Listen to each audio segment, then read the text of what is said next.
প্রচুর গাড়ির চাপ, সবাই মাহফিলে যাওয়ার জন্য ব্যস্ত। এখান থেকে গাড়ি যাওয়া বন্ধ করে দিয়েছে, সকলে হেঁটে হেঁটে যাচ্ছে পালবাড়ি থেকে আরবপুর ফুলেরহাট রোড।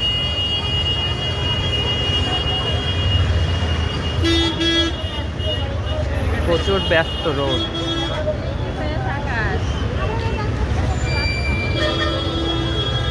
গাড়ি ভীষণভাবে জ্যামে আটকে গেছে। অনেকে বাস ভাড়া করে দিয়ে আসছে, যার কারণবশত অনেকে রাস্তার পাশে বাসগুলো রাখছে এবং এখান থেকে হেঁটে পালবাড়ি থেকে চাষড়া পর্যন্ত বা চাষড়া ফুলেরহাট পর্যন্ত গেছে হেঁটে হেঁটে, কারণ ওদিকে যাত্রার গাড়িটাই বন্ধ করে দেওয়া হয়েছে।